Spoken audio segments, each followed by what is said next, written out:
За сайн байцгаана уу хүүхдүүдээ. Та нартай энэ өдрийн мэнд хүргэе. Ингээд өнөөдрийн монгол хэлний хичээл эхлэхэд бэлэн боллоо.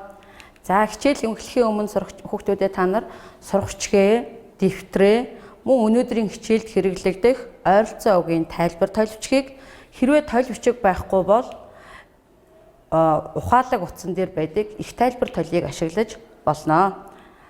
За өнөөдрийн хичээлээр энэ хичээлийн жилийн туршид бид нар аливаа юмсын дотоод шинжийг дүрслэн бичих арга хэрэглүүрийг судлан шинжилж байгаа. Энээс өмнөх хичээлдээр та нар зохиолчийн сонин содон үг хэллэгийн утга үүргийг тодруулж дотоод ба гадаад шинжийг хэрхэн тоочин бичих вэ? Эсрэг ба ойролцоо утгатай зэрэгцэн нийлмэл үгийн найруулгын утга үүргийг тодорхойлох замаар дотоод ба гадаад шинжийг хэрхэн дүрслэн бичих вэ гэдэг арга замд суралцсан байгаа. За ингээд бид нар өнгөрсөн хичээлээс сэргээн санаад эсрэг утгатай зэрэгцэн нийлмэл үгийн найруулгын утга үүргийг тодорхойлох гэсэн хичээлийн хүрээнд судалсан зүйлээ эргээд нэг санацгаая. За эргэн санахад багш нь та нарт нэгэн бодомжийг бэлдэж ирсэн байгаа. За хүүхдүүдээ анхааралтай сайн хараад бодоорой. За бодомж гэдэг бол тийм үгүй гэдэг хариултаар өгөгдөн. За эхний бодомж маань. За анхааралтай сонсоод эсрэг ба ойролцоо утгатай зэрэгцэн нийлмэл үгийн найруулгын утга үүргийг тодорхойлох нь шинжийг дүрслэн бичих нэг арга хэрэглүүр юм. Тийм эсвэл үгүй гэж хариулна. За арын хүснэгтэн тэмдэглэн хүүхдүүдээ. За хоёр дахь нь нэг нь нөгөөгөө захирч захирагдаагүй ижил харьцаанд холбогдсон үгийг зэрэгцэн нийлмэл үг гинэ. За мөн тийм үгүй гэсэн хариулттай байгаа. За 3 дугаар бодомж. Аз жаргал, сайхан муухай, хар цагаан зэрэг үгс нь бүгд эсрэг утгатай зэрэгцэн нийлмэл үг мөн. Тийм үү үгүй юу? За хүүхдүүдээ энэ өгүүлбэрийг анхааралтай сайн харахтаа бүгд гэдэг энэ үгийг сайн анхаарч уншия шүү. За 4 дахь бодомж маань. Зэрэгцэн нийлмэл үг нь өгүүлбэрт нэг гишүүн болж нэг асуултад хариулагдана. Тийм эсвэл үгүй. За сүүлийн бодомж. Цөөн үгэнд гүн гүнзгий их өргөн утгыг багтаахад эсрэг утгатай зэрэгцэн нийлмэл үгийн гол үүрэг оршноо. Тийм үгүй. За анхааралтай сайн уншаад өмнөх хичээлийнхаа мэдлэгийг сэргээн санаад асуултанд хариулна.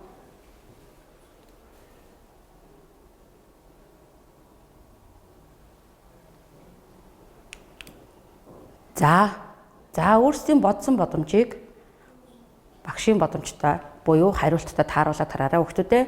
За нэгдүгüүрх нь дүрслэн бичих нэг арга хэрэглүүр бол эсрэг ба ойролцоо утгатай зэрэгцэн нийлмэл үгийг утга үүргийг тодорхойлох замаар суралцах нь гэсэн эхний бодомж бол тийм гэсэн хариулттай байна.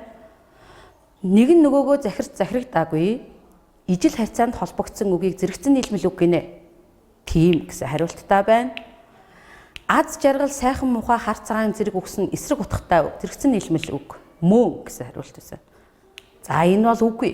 Учир нь бүгд гэсэн асуултанд энэ гурван холбоо үгийн аз жаргал гэдэг үг бол эсрэг утгатай үг биш учраас үгүй гэдэг хариултыг авах ёстой гэдгийг анхаарч хараарай. За зэрэгцэн нийлмэл үг нь өгүүлбэрт нэг гишүүн болж нэг асуултанд хариулагдана. За энэ хариулт бол зөв. Тийм гэсэн хариулт байна. За цөөн хідэн үгээр гүн гүнзгий утга илэрхийлдэг нь бол эсрэг утгатай үгийн үүрэг гэдэг нь бол тийм гэсэн хариулттай байна. За эдгээрийг бол өнгөрсөн хичээлээ сэргээн санаад хийх боломж байгаамаа. За тэгвэл өнөөдрийн хичээлээр хүүхдүүдээ бид нар эсрэг утгатай эсрэг ба ойролцоо утгатайгийнхаа өнөөдрийн хичээлээр ойролцоо утгатай тэгвэл зэрэгцэн нийлмэл өгүүлбэрийн утга үүргийг тодорхойлох арга замаар яаж дүрслэж өчөх вэ? Энэ үгийн найруулгын утга үүргийг судлах юм. За ингэхдээ ойролцоо утгатай үг, ойролцоо утгатай зэрэгцэн нийлмэл үг, ойролцоо утгатай зэрэгцэн нийлмэл үгийн найруулгын утга үүргийг тодорхойлох гэсэн алхмаар өнөөдрийн хичээл маань зохион байгуулагдах юм байна. За ингээд энэхүү хичээлийг явуулахдаа багш нь зохиолч Лодонгийн төдвийн хүн чанар гэдэг эхийг сонгож авлаа. За хүүхдүүдээ анхааралтаас анхаараараа багшигаа дагаад уншаараа. Багш нь уншия. Байгаль дах хамгийн агуу гайхамшигтай зүйл бол хүн юм. Гэрэлт орчлонд мэндэлсэн хүн болгонд Тэнгэр бурхан хүн чанарыг дутаалгүйгээр хайрладаг үлээ. Хүндрэл бэрхшээл, зовлон гониг, дутуу гучуугийн зүтгүүр, тогтургүй цагийн ааш араншинг, сэтгэлийн хатаар даван туулж, ямар ч үед, ямар ч нөхцөлд хуграагүй ноён нуруутай аж төрж төрлөх хүн чанараа гээйлгүй хүний хорвоо гийгүүлсээр утга төгөлдөр амьдрах сайн сайхан хүмүүс онцгой бахардам. Олон түмэндээ үлгэртэй. Тэд үнэхээр аз жаргалтай. Хүн чанараа гээгээгүй хүмүүн чухам аз жаргалтай ажээ. Энэ замбууланд амьд яваа цагтаа хүн чанараа гээхгүй амьдрах нь чухлаас чухал, магадгүй хүн болж төрсний утга учирч байж болноо. За энэхүү эхийг дахин анхааралтай нэг хараад, анхааралтай өөрсдөө нэг уншаад, эхээс ойролцоо утгатай үгийг олж дэвтэртээ бичээрэй. Ингэхдээ өнгөрсөн хичээлийн эсрэг утгатай зэрэгцэн нийлмэл үг гэсэн ойлголтыг сэргээн санахыг хичээн шүү.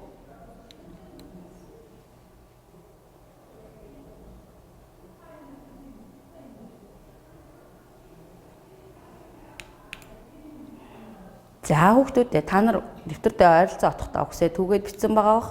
За багш нь мөн ойролцоо утгатай үгсийг ялган бичснээ харуулъя. За энэ ихэд хүндрэл, бэрхшээл, зовлон, гуниг, дутуу, гучуу, ааш, араншин, сайн, сайхан, олон, түмэн, аз, жаргал, утга учир гэсэн ойролцоо нэг утгатай зэрэгцэн нэрс орсон байна.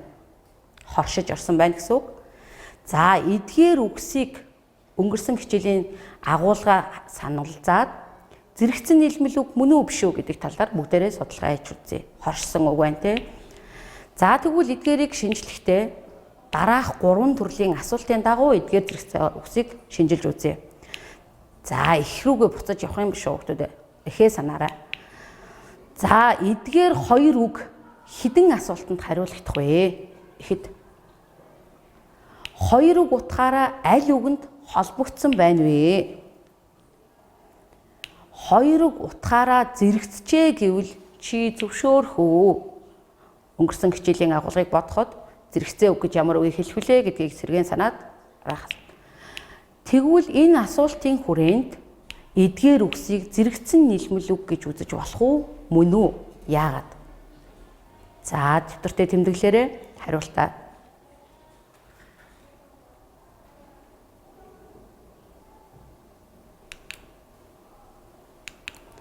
За зэрэгцэн нийлмэл үгийн онцлог гэж байна. За 2 үг нэг асуултанд хариулагддаг. Үндсэн шинж нь 2 үг нийлж өгүүлбэрт нэг ижил үгэнд холбогддог. 2 үг утгаараа харилцан тэгшэрхтээ бие бие захирахгүй байна гэсэн үндсэн шинжийг агуулдаг. За тэгвэл эдгээр үг орсон өгүүлбэрийг хараарай.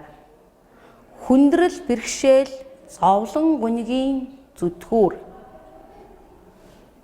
гэсэн үг байна. За энэ асуултанд хариулаад зэрэг хүүхдүүдээ хүндрэл, бэрхшээл гэдэг үг маань тус тусдаа хүндрэл зүтгүүр, бэрхшээлийн зүтгүүр үү, аль эсвэл хүндрэл, бэрхшээлийн зүтгүүр үү гэж асууна гэсэн үг. Тэгэхээр энэ 2 үг маань хоёулаа нийлээд юуны гэсэн асуултанд хариулагдаж, нэг л асуултанд хариулагдаж байгаа учраас энэ бол зэрэгцэж орсон илмэл үг мөө. За хараараа дараагийнх нь зовлон гунигийн юуны зүтгүүр вэ? Зовлон гунигийн зүтгүүр учраас нэг асуултанд хариулагдаж байна. Тэгэхээр зэрэгцэн нийлмэл үгийн үндсэн шинжийг хадгалж байна гэж үзэж болохоор байна. За 2 үг нийлж өгүүлбэрт нэг үгэнд холбогдно.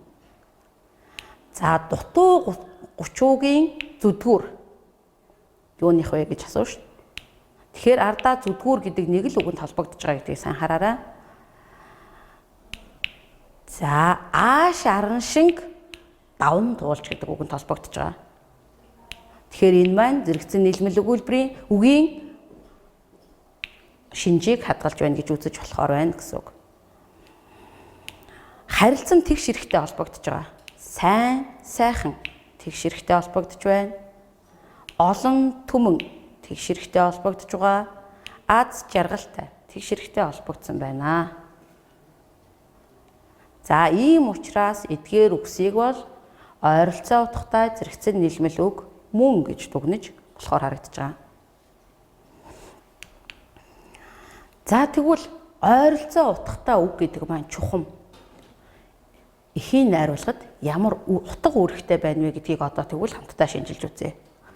За ингэхдээ багш нь саяны эхийн хэсэг нэг өгүүлбэрийг сонгоо авсан ба. За хараараа хүүхдүүдээ хүндрэл бэрхшээл, зовлон гуниг, дутуу гучуугийн зүдгүүр, тогтворгүй цагийн ааш аран шинг, сэтгэлийн хатаар давн туулж ямар ч үед, ямар ч нөхцөлд хугараагүй ноён нуруутай аж турж төрлөх хүн чанараа гээйлгүй хүний хорвоо гийгүүлсээр утга төгөлдөр амьдрах сайн сайхан хүмүүс онцгой бахардам олон түмэндээ үлгэртэй. Тэд үнэхээр аз жаргалтай.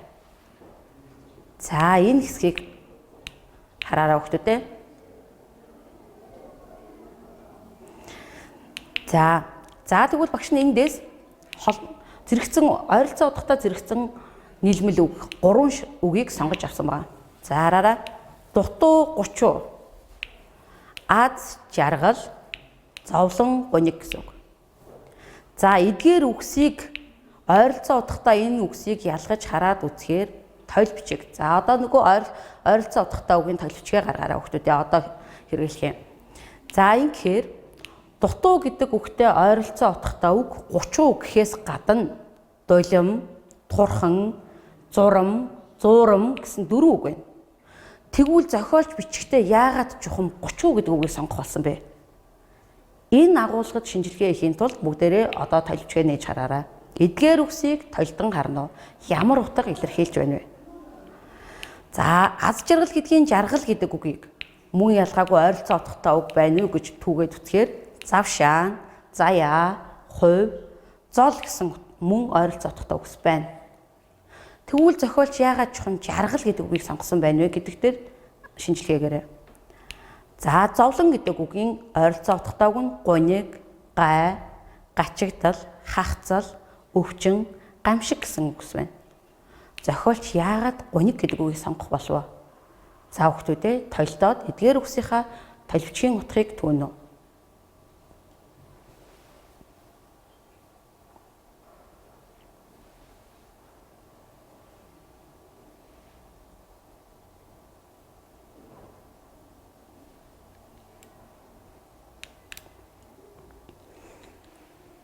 За өөрсдийн тойлдож бэлдсэн үгийг багшийнхаа утгын тайлбартаа харьцуулаад үзээрэй хүүхдүүдээ.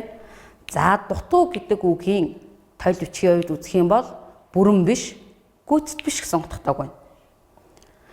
Тэгвэл 30 гэдэг үг маань дутуу гэдэг үгээс авиа сэлгэх аргаар үүссэн мөн бүрэн биш, гүйцэд биш гэсэн утга санаа илэрхийлсэн хоршоо үг үүсэж байгаа.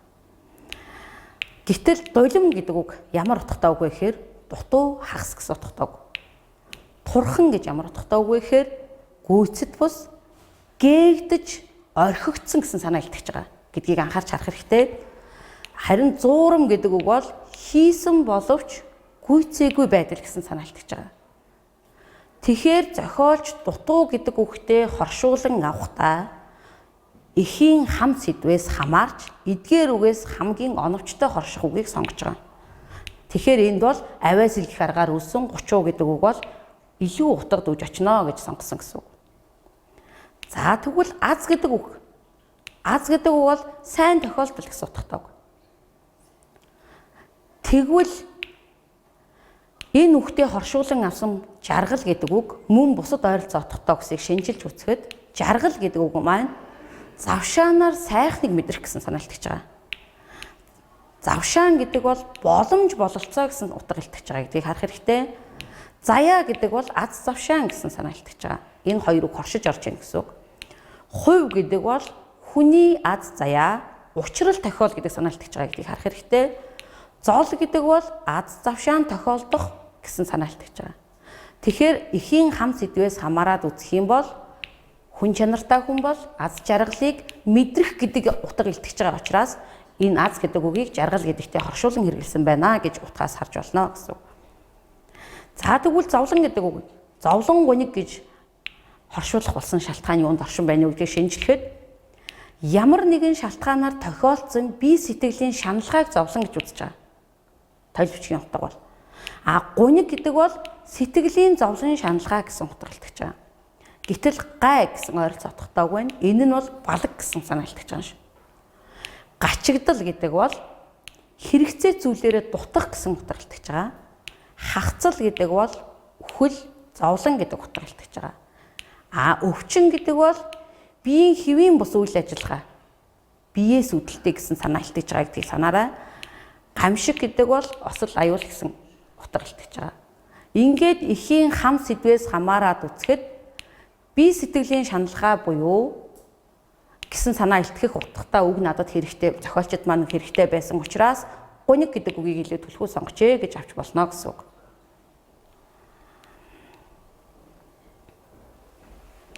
За тэгвэл дараагийн утга. Дараагийн шинжлэх зүйл маань хэрвээ зохиолч ойролцоо утгатай үгийг хоршуулан хэрэглэхгүйгээр үгийг дан утгаар хэрэглэсэн бол найруулгад ямар өөрчлөлт гарах вэ гэдгийг бүгдээрээ шинжилж үзье. За ингэхэд мөн саяны өгүүлбэрийг багш нь сонгосон байгаа. За одоо эднэрээс хоршуулан биш үгийг дангаар нь хэрэглэсэн байдлаар нь уншиж үзэхэд утга болон айзам хэмнэлд ямар ялгаа байна вэ гэдгийг хүүхдүүдээ анхааралтай сайн сонсоорой. За хүндрэл, зовлон, дутуугийн зүтгүүр, тогтургүй цагийн аашийг сэтгэлийн хатаар давж ямар ч үед, ямар ч нөхцөлд хуграагүй ноён нуруутай аж төрж төрлөх хүн чанараа гээгүй хүний хорвоог гийгүүлсээр утга төгөлдөр амьдрах сайн хүмүүс онцгой бахардам түмэндээ үлгэртэй гэсэн санаа гарна. За ингээд үзэхээр хүндрэл бэрхшээл зовлон гоник гэсэн бол хүндрэл зовлон ороод ирэхээр ямар утга санааны хувьд үүргийн хувьд ямар өөрчлөлт гарч байна гэдгийг харах хэрэгтэй. Энд бол зохиолчийн хэрэгэлсэн гол хоршуулан хэрэгэлсэн гол хэрэглүүр бол тухайн эхийн өгүүлэмжийн айзам хэмнэлтэд тэгш хэмийг бариулах зарчим энд үйлчилж байгаа гэдгийг сайн санаарай. За энд айзам хэмнэл гарч ирэх ёстой, өгүүлбэр эхийн тэгш хэмнэл гарч ирэх ёстой гэдгийг маш сайн бодох хэрэгтэй шүү. Тэгэхээр энд бол дутуу дулмаг илэрхийлэх гэж байгаа зохиолчийн маань санаа явцуу гарна гэдгийг анхаарч харах хэрэгтэй гэсэн үг. За анхааралтай сайн хараад үзээрэй.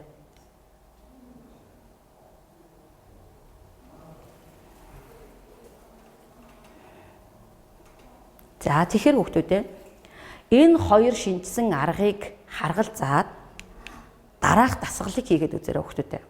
За энд бол багш нь Бямбан Эренчингийн Ануу хатан шүхэрч буня гэсэн хоёр өгүүлгээс авсан нэг өгүүлбэрийг тавьсан байгаа.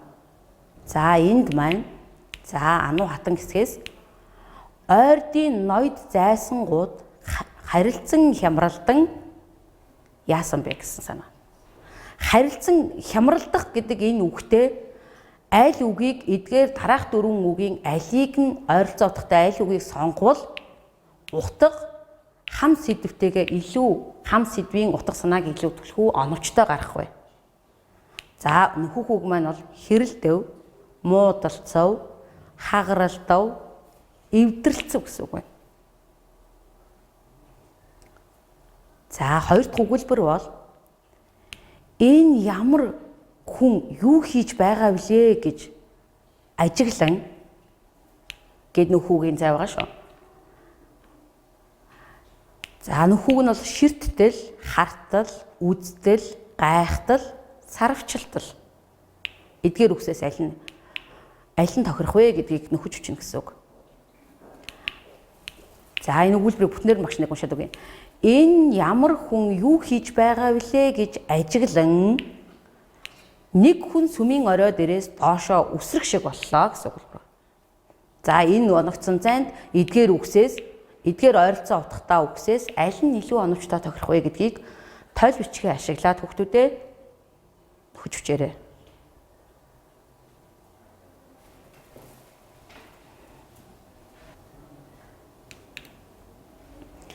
За тойл бичгээс харсан утгыг багшийнхаа утгын тайлбартай тулган хараарай.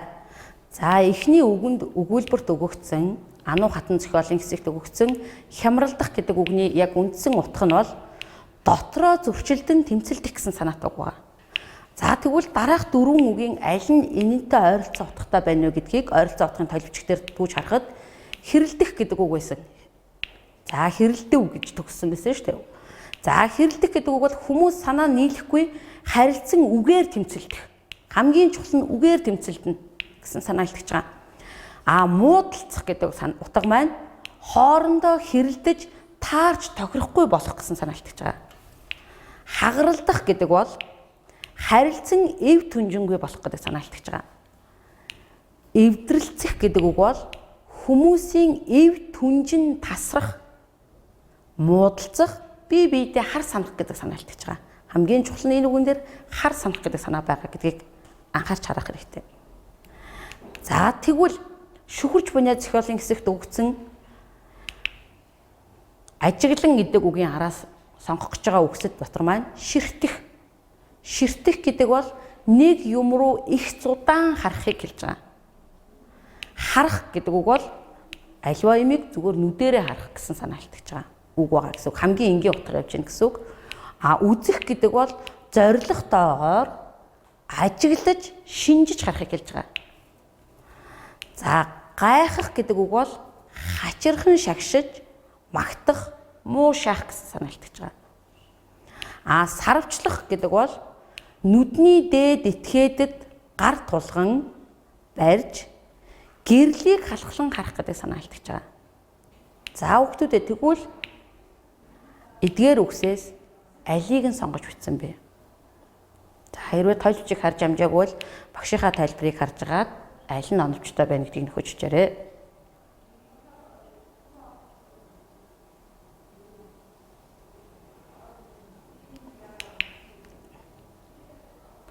За эхний өгүүлбэрээ харуулъя.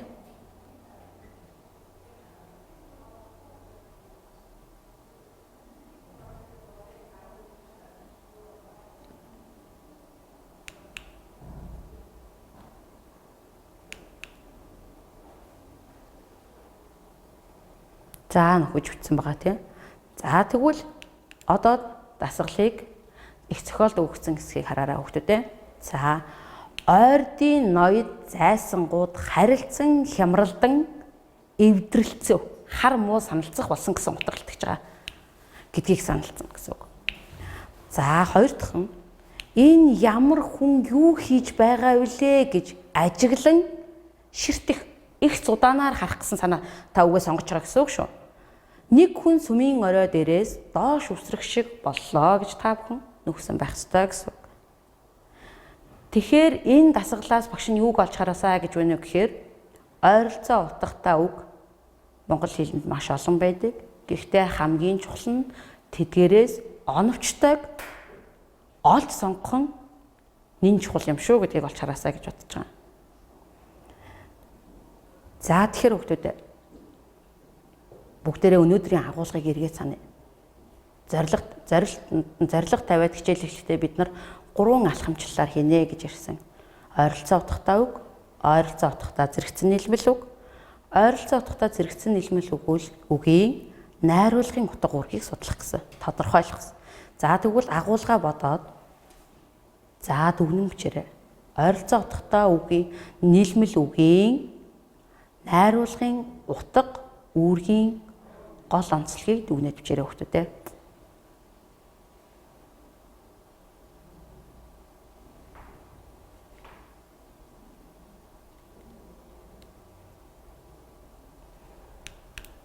За дараах хүснэгтэнд багш нь та нарт ойролцоо утгатай үгийн өнөөдрийн хичээлийн гол агуулгыг буюу утга үүргийн хувьд ойролцоо утгатай үгийг найруулгад хэрэглэх нь ямар ач холбогдолтой вэ гэдгийг нэгтгэн бичсэн байна. За ойролцоо утгатай зэрэгцэн нийлмэл үгийг найруулгад хэрэглэснээр хамгийн чухал нь нэг үгийн утгыг нөгөө үгээрээ тэлж санааны явцыг тэнийлгэж утгыг илүү тод олон талтай илэрхийлэхэд оршиж байгаа.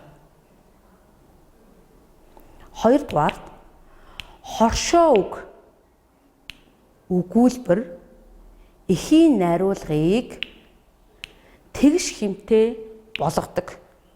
Бид нар хасаж уншиж үзсэн шүү дээ. Тэгэхэд ямар ялгаа гарч ирсэн бэ гэдгээс хараад. Ингэснээрээ унших дуутахад өгүүлбэр хугацааны хувьд айзамлаг, сонсоход илүү яруу сайхан болдог ач холбогдолтой. За тэгээд хамгийн чухал үүрэг бол ойр ба нэн ойр утгатай үгээс онож сонгох нь хамгийн чухал үүрэг юм найруулгын хувьд.